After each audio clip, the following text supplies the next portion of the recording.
ஒரு படத்தில் 40 நாள் 50 நாள் இருக்கும்னா அந்த 50 நாள் வந்து ஒரு மாபெரும் எக்ஸ்பீரியன்ஸ் கிடைக்கும். 3 days 5 days வந்து எக்ஸ்பீரியன்ஸ் கம்மியாக கிடைக்கும். பட் எனக்கு நடந்த சில பெரிய படங்கள் எக்ஸ்பீரியன்ஸ் போடுறேன். இதில் நம்ம தளபதி விஜய் அவர்கள் நடித்த பிகில் அட்லி சாருடைய டைரக்ஷனில் கனான்னு ஒரு படம் நடித்தேன். அந்த கனாவில் ஒரு ஆஃபீஸராக வருவேன். அந்த கனாவில் பார்த்தீங்கன்னா எனக்கு என்ன காம்பினேஷன் யாருன்னா லெஜண்ட் சத்யராஜ் சார், அடுத்து இந்த ஆக்டிங் சுப்பீரியர் இளவரசர் சார், இவங்க 2 பேரும் காம்பினேஷன். கீழே அலோக் கந்தசாமின்னு ஒரு ஆர்டிஸ்ட்டு, இதில் ஒரு பேங்க் ஆஃபீஸர். அசால்ட்டாக வந்து நடிச்சுட்டு போவேன்னு சொல்லி அட்லி சார் சொன்னார். 2 பெரிய ஆர்டிஸ்ட்டுக்கு நடுப்புற ஒரு ஜூனியர் ஆர்டிஸ்ட் மாதிரி யார் அவர் அசால்ட்டாக வந்து நடிச்சுட்டு போகிறாரு. ஒரு பிசிறு இல்லை. டைரக்டர் அருண் ராஜா காமராஜா அவரோட ஃபேவரட் டைரக்டர். அவருடைய அசிஸ்டண்ட் வந்து தமிழ் நல்ல க்ளோஸ் எனக்கு. அந்த படத்தில் ஒர்க் பண்ணார் கனவில். ரப்பர் பந்து டைரக்டர். ஸோ ரப்பர் பந்து டைரக்டர் டீம் ஒரு அருண் ராஜா டீமில் ரப்பர் பந்து டைரக்டர், அப்புறம் ராஜ்னு ஒருத்தர். ஒரு கனா டீமே எனக்கு ரொம்ப சப்போர்ட்டிங் டீமாக இருப்பாங்க என்னுடைய இதில். ஸோ அந்த டீமில் ஒரு நாள் 2 நாள் தென்காசிலேருந்து திருச்சி வந்து நடித்தேன். மேனேஜர் சங்கர், அவர் என்ன க்ளோஸ் ஃப்ரெண்டு. ஸோ அந்த படத்தோட ஒரு சீன் ஒரு நாள் நடிச்சிருப்பேன். ஒரு நடித்தது 6 நாள். ஒரு அதில் கேமராமேன் வந்து ஆனந்த கிருஷ்ணன், அவர் சேதுபதி. என்னுடைய படங்கள் 6-7 படங்கள் அவரோட பண்ணியிருக்கேன். ஸோ இந்த டீமில் தினேஷ் கிருஷ்ணன், கேமராமேன் தினேஷ் கிருஷ்ணன் சேதுபதியில் பண்ணியிருப்பார். நிறைய படங்கள் அவர் படங்கள் 6 படம் பண்ணியிருக்கேன். ஸோ இந்த டீமில் ஒர்க் பண்ணியிருந்தேன். கடை முடிஞ்ச உடனே நல்ல கனா மேனேஜரா பேங்க் மேனேஜரான்னு பேர் கூட எனக்கு உண்டு. ஸோ அந்த படத்தை பார்த்து தான் அட்லி சார் கூப்பிட்டாரு. ஸோ அட்லி சார் கூடும்போது எனக்கு அட்லீஸ்ட்டு வேறு ஏதோ ஒரு படம் கமிட் ஆகிருந்தேன்னு நினைக்கிறேன். அப்போ எனக்கு டேட்ஸ் சரியாக இல்லை.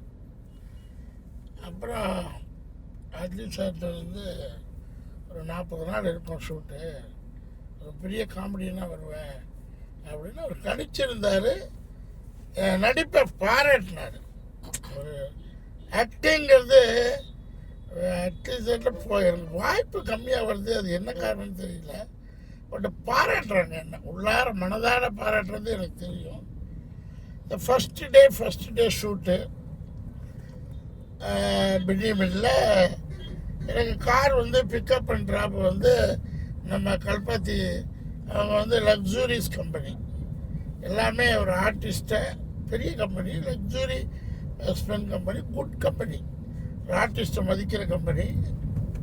அப்போ அதில் எக்ஸிக்யூட்டிவ் டீம் இருக்கும். அந்த டீம் மூலிமா கம்பெனி ஸ்டாஃப் மூலிமா என்னை பிக்கப் ட்ராப் பண்ணுவாங்க.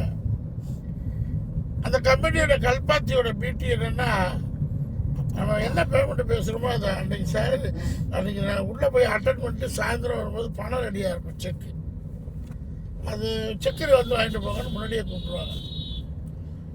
அப்போ நான் போனோன்னா முதல் நாள் வந்து சென்டரில் விஜய் சார், ரைட்டில் யோகி பாபு, லெஃப்டில் அவர் ஆனந்தராஜ் சார், பின்னாடி தீனா, இது 4 பேர் 5 பேர். அப்போ நான் என்ன பண்ணேன், ஒரு பேங்க்லேருந்து ஃபோன் மேலே போனேன். அதனால ஃபோன் எடுத்துக்கிட்டு நான் போயிட்டேன். ஒரு 1/2 கிலோமீட்டர் தூரம் இன்டீரியராக. அப்போ என்ன தேடுது. இப்போ ஷூட் ஆரம்பித்தாச்சு. ஷார்ட் வச்சுட்டார் டைரக்டர். விஜய் சார் வந்தாச்சு, ஆனந்த் சார் வந்தாச்சு, ரவி பாபு வந்துட்டார். அது ஆல் ஆர்டிஸ்ட் அசம்பிள். அது வந்து ஒரு 1000 பேர் 2000 பேர் உள்ள க்ரௌடு. 2000 பேரும் அட்டன் ஆகிட்டாங்க. ஷார்ட் ரெடி ஆயிடுச்சு.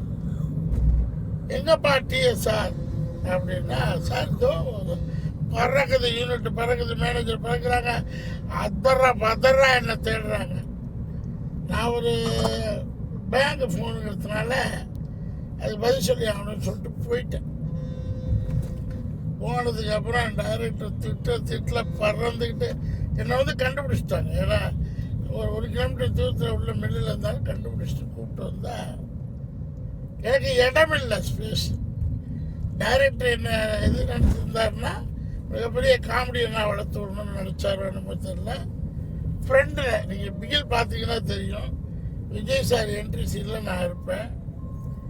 காஸ்டியூம்ஸ் வந்து அவங்க கொடுத்தது தான், ஒரு டிஃப்ரெண்ட்டாக போயிருக்கும். பட் என்னன்னு தெரியல, அது வந்து தட்டிகிட்டே போகுது. ஸோ அட்லீஸ்ட் சார் வந்து பார்த்துட்டு கொஞ்சம் கோவப்படுறதுக்குள்ள நான் டான்ஸ் ஆட ஆரம்பிச்சிட்டேன். அந்த டான்ஸ் ஆட ஆரம்பித்த உடனே டோட்டல் க்ரௌடு சிரிக்க ஆரம்பிச்சிட்டாங்க. க்ரௌடு சிரித்த உடனே அட்லீஸ்ட் சார் வந்த கோபமெல்லாம் அதெல்லாம் டெம்பர் ஷார்ட் டெம்பர் 2000 பேர் க்ரௌடு. விஜய் தளபதி நிற்கிறாரு, இந்த பக்கம் பெரிய பெரிய ஆர்டிஸ்ட்லாம் நிற்கிறாங்க. ஷார்ட் வச்சாச்சு. நான் வேணும்னு டைரக்டர் சொல்கிறாரு, நான் இல்லை. என்னால் ஒரு 20 நிமிஷம் ஹோல்டு பண்ணி டைரக்டருக்கு வந்து எப்படியும் அதாவது எல்லையில்லா கோபம். அப்போ ஆப்டர்ஸுக்கு போட்டுக்கிட்டு ஒரு பனியனை போட்டுக்கிட்டு சில காஸ்டியூம்லாம் அவங்களது தான். பட் நான் ஓன் காஸ்டியூம் ஓன் டிசைன்ஸ்லாம் கொண்டு போவேன். அது நல்லா இருந்தால் காஸ்டியூம் டிசைனரும் கோ-டைரக்டரும் அக்செப்ட் பண்ணி டைரக்டர்கிட்ட ஃபோட்டோ காமிப்பாங்க. அப்போ நான் வந்து உடனே ஒரு டான்ஸ் ஆடிட்டு வந்தேன். அப்போ ஆடின உடனே அந்த கோபம் டைரக்டர் இது போயிடுச்சு. ரெண்டாவது நான் வாழ்த்த ஆரம்பிச்சிட்டேன். விஜய் சார்கிட்ட கிட்ட நெருங்கி போய் உட்காந்தேன். பிரபு சார் உட்காந்துருக்காரு, விஜய் சார் உட்காந்துருக்கா. அப்போ போய் நெருங்கி உட்காரும் போதும் நமக்கு வந்து என்னென்னா இன்னும் அந்த ஒரு கான்ஃபிடென்ட்னு சொல்லுவாங்க. நம்ம 5000 கோடி 10,000 கோடி பிஸ்னஸ் பண்ணுவோம், லட்சம் கோடி கூட பிஸ்னஸ் பண்ணுவோம். பட்டு சினிமாவில் வந்து அவங்க நண்பர்களாக தான் தெரிவாங்க. டான்ஸ் முடித்த உடனே அவர் யோகி பாபு சார், அவர் அப்போ தான் ஒரு படம் 2 படம் அவரோட காம்பினேஷனில் பண்ணியிருக்கேன். யோகி பாபு சாரோட அவர் என்ன காமெடிக்கு ரொம்ப ட்ரை பண்ணுறாரு. காமெடினா இந்த கவுண்டமணி செந்தில் சார் காமெடி. ஆனால் எனக்கு அவரோட போக முடியல. ஏன்னா 11 பேர் கேங்கோட டைரக்டர் போட்டார். அப்போ யோகி பாபு எனக்கு ரொம்ப நல்ல மனிதர். யோகி பாபு எனக்கு சில பேர் வந்து யோகி பாபா இருக்கட்டும், சந்தானம் சாராக இருக்கட்டும், அப்புறம் காமெடியன்ஸ் வடிவேல் சார் இப்படி இல்லை, நான் வரல. பட் இவங்க 2 பேருமே எனக்கு ஜாலி சப்போர்ட்டு. பட் ஏஜ் கொஞ்சம் அதிகமாக இருக்கிறதுனால அது வேறு மாதிரி கேரக்டரில் போயிடுச்சு. அப்புறம் இழுப்பார் விவேக் சாரும் யோகி பாபும் இருப்பாங்க. அந்த இடத்துல நான் வந்து என்னை பிரித்து விட்டாங்க. என்னென்னா எனக்கு டேட் வாங்கினது ஒரு 30 நாள் 40 நாள். இடையில எனக்கு இன்னொரு ஜாக்பாட்டு பிரபு சாலமன் சார் படம் வந்து பாம்பேயில் கார்டன் படம் பண்ணணும், அதுக்கு டேட்டு. இன்னொரு படம் நம்ம வீட்டு பிள்ளை, அதுக்கு பாண்டியராஜ் சார் படம். அப்படி 3 வாரங்கள். ஒன்றும் பெரிய ஆர்டிஸ்ட்லாம் நான் கிடையாது, பட்டு ஓகே அப்படிங்கிற மாதிரி சூழ்நிலை. அப்புறம் டேட்டு என்னால் அந்த இதில் கேங்கில் போட்டோன்னா கேங்கு ராஜ சாப்பாடு சாப்பிட்டா. சினிமாவில் ஒர்க் பண்ணால் கல்பாத்தி அவங்க அப்புறம் கல்பாத்தி அப்புறமா அவங்க கம்பெனியில் ஒர்க் பண்ணோம். ஏஜிஎஸ் ஒர்க் பண்ணோம். It's very good company in Tamil cinema. But அவங்க இன்னும் ஃபுல் சிங்கில் இறங்கல. அந்த மாதிரி ஒரு 40-50 கம்பெனிகள் வர்ற காலம் வரும். அது யார் பேசணும்னா இன்றைக்கி லீடிங் ஹீரோஸ் பேசணும். இப்போ விஜய் சாராக இருக்கட்டும், அஜித் சாராக இருக்கட்டும், பெரிய பெரிய சினிமா ஜாம்பவான்கள், ஸ்பெஷலி நடிகர்கள். ஏன்னா டைரக்டர் வந்து யாரும் எடுத்த உடனே ட்ரஸ்ட் வர்த்தி பண்ண மாட்டாங்க. நடிகர்கள் வந்து பெரிய லெவலில் பிஸ்னஸ் தெரிஞ்ச சினிமாவை பற்றி இப்போ சொல்லிகிட்டே வந்தேன்.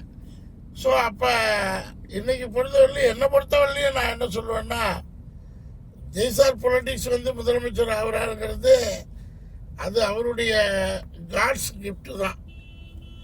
அது பொலிட்டிக்ஸ் எப்படின்னு எனக்கு தெரியாது, அதை சொல்லவே விரும்பலை. பட் விஜய் சாருக்கு சினிமா நல்லா தெரியும். இன்னைக்கு அவர் நினச்சிருந்தால் ஒரு 1000-10,000 கோடி அதிபர்கள், இப்போ கல்பாத்தி ஏஜிஎஸ் மாதிரி ஒரு 30-40 கம்பெனியை சினிமாக்குள்ளே கொண்டு வந்திருக்கலாம். அவர் is a very talent. So அப்போ அவர்கிட்ட நான் இதை தான் போய் பேசினேன். அப்போ என்ன திடீர்னு இதை தான் சொல்ல வந்தேன். விஜய் சார் போய் பேசுனா நீங்கள் அவர் கொஞ்சம் இன்வெஸ்ட்மெண்ட் பண்ணி, ஏன்னா அவர் 200 கோடி சம்பளம் 150 கோடி சம்பளங்கிறது உச்சம். ஒரு ப்ரொஃபஷனில் 150 கோடி சேலரி வாங்குறது சினிமாவில் உச்சம். மற்ற தொழிலையும் என்டர்பிரனர்லாம் ஏகப்பட்ட மில்லியனர்லாம் சம்பாதிக்கிறாங்க. இப்போ என்னோட அசோசியேட்டாக ஒர்க் பண்ணவங்க, பிஸ்னஸ் அசோசியேட்டாக, இன்றைக்கி 900 கோடிக்கு அதிபதி போட்டிருக்காரு நெட்டில். எனக்கு கேட்கவே பெருமையாக இருக்குது. அதே நேரத்தில் சின்ன வருத்தம் என்னென்னா, நம்ம அவருடைய டெக்னாலஜியோட நல்லா தெரியும், ஆனால் சொசைட்டி ஒத்துழைப்பு இல்லை. ஸோ அது ஓகே, நம்ம ஒத்துழைப்பு இல்லைங்கிறதுக்காக இன்னொரு வளர்ச்சியை வந்து நம்ம வியந்து தான் பார்க்கணுமே ஒழிஞ்சு. அப்போ விஜய் சார்ட்ட போய் உட்காருவேன். டோட்டல் யூனிட்டே அதிரும் பதறும். நான் போய் விஜய் சார் பக்கத்தில் போய் உட்கார்ந்த உடனே இந்த என்னோட இருக்கிறாங்க 11 பேர் டீமு, உங்களால் முடியல ஜீரணிக்க, இப்படி போய் தளபதியோட போய் உட்காருவீங்க அப்படின்னு. நான் சொன்னேன், சார் நான் அவர் அன்புக்காக போய் உட்காருறேன். அதே நேரத்தில் நான் பேசினாலும் என்னுடைய ப்ரொஃபஷன் 100 கோடி 500 கோடியோட வந்த ப்ரொஃபஷன். இப்போ அது என்னமோ ஒரு கிரகங்கள் இழுத்துட்டு வந்துடுச்சு சினிமாவுக்கு. அதுதான் பேசுவேன். நல்லா ஜாலியாக பேசுவார். ரொம்ப விஜய் சார் சிரிப்பார். எனக்கு காமெடியெல்லாம் நான் ஓடியெல்லாம் வரும்போது, பட் என்னன்னா அந்த படத்தில் என்னால் நடிக்க முடியல. பட் ஒரு நிறைய படங்களில் இந்த மாதிரி எனக்கு விக்ரம் சார் படமாக இருக்கட்டும், பிரபுதேவா மாஸ்டர் படமாக இருக்கட்டும், மேடம் நயன்தாரா மேடம் படமாக இருக்கட்டும், எல்லாத்துலேயும் பெரிய பெரிய வாய்ப்பு கிடைக்கும். கொஞ்சம் அது பெரிய லெவலில் சக்ஸஸ் வந்து இன்னும் கொடுக்கல, ஒரு என்ட்ரி தான். ஸோ பிகிலோட வரலாறு இந்த மாதிரி. அதில் முழுக்க விஜய் சார்கிட்ட ஒரு 10-15 மினிட்ஸ் தனியாக உட்காந்துருப்பேன். ஏன்னா அவர்கிட்ட யாராலும் போக மாட்டாங்க. ஸோ நான் போவேன். ஏன்னா என்னுடைய அந்த வெல்னஸ், அது இன்னசென்ட்பாங்க. அப்புறம் உட்காந்தேன். அப்புறம் பெருசாக நடிக்க முடியல அவரோட. நிறைய பேர் நடிச்சிருப்பாங்க விஜய் சாரோட. இனி லாஸ்ட் படத்துக்கு கொஞ்சம் ட்ரை பண்ணேன். அதில் நம்மளுடைய ஃப்ரெண்டு பிரேம்ஜி சார் வந்து ரொம்ப க்ளோஸ் எனக்கு. சினிமாவிலேயும் நட்பு வட்டாரங்களை வாய்ப்புக்கு தான் இன்றைக்கி போய்கிட்டு இருக்கிறவங்களுக்கு இன்னும் நட்பை கிரியேட் பண்ண நேரம் கிடைக்கல. அதாவது வாய்ப்பு தேடுறது கொஞ்சம் குறைச்சிக்கிட்டு பிரேம்ஜி சார் ரொம்ப க்ளோஸ் எனக்கு. ஒரு படத்தில் முழுக்க த்ரூஅவுட்டு நாங்கள் ட்ராவல் பண்ணோம். கண்டிப்பாக பிரேம்ஜி சாருடைய நட்பை வந்து நான் பண்ணியிருந்தேன்னா கண்டிப்பாக அந்த வெங்கட் பிரபு சாரில் கோட்டில் வந்திருக்கலாம். அது மாதிரி சினிமாக்குள்ள அந்த மாதிரி வேலைகள், நட்பு கிரியேஷன், ஒரு குட் ஃப்ரெண்ட்ஷிப்பு, இன்னும் சேதுபதி டேரக்டர் கூட போய் பார்த்து இன்னும் டீப்பாக கொஞ்சம் நட்பை கிரியேட் பண்ணால் தான் நம்மளுடைய ஆட்டிடியூடும் நம்மளுடைய இதுவும் தெரியும் அவங்களுக்கு. ஸோ பிகில் அப்படியே பிகிலாக இருக்கட்டும், நிறைய படங்கள் ஹீரோ விக்ரம் சாராக இருக்கட்டும், ஏன் குட் பேட் அக்ரியில் வர வேண்டியது. இடையில் கொஞ்சம் பொருளாதார சூழ்நிலை, அது இது கொரோனா, இந்த மாதிரி பல பிரச்சனைகளால் இன்னும் டீப் ஃப்ரெண்ட்ஷிப்பை கொஞ்சம் மெயின்டைன் பண்ணணும். நிறைய குட் ரிலேஷன்ஷிப் மெயின்டைன் பண்ணணும். டைரக்டர்கிட்ட ஆட்டிடியூட் ட்ரெயின் பண்ணணும், நட்பை க்ரியேட் பண்ணணும். அது மாதிரி நிறைய விஷயங்கள்.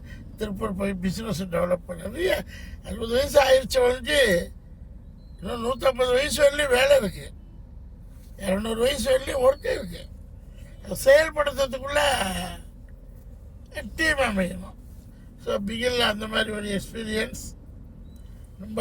அட்லி சார் வந்து அடுத்த ஒரு படத்தை பிகிலை பற்றி இப்போ பேசி, விஜய் சாரை பற்றி பேசி, விஜய் சாராக இருக்கட்டும், நயன்தாரா மேடமா, அடுத்து வேறு யார், விவேக் சார், தூரத்தில் ஒரு இன்னும் டீப்பாக வரணும்ல, இன்னும் அடித்து பிடிச்சி சினிமா வட்டாங்கிறது பெரிய சர்க்கிள் இல்லையா?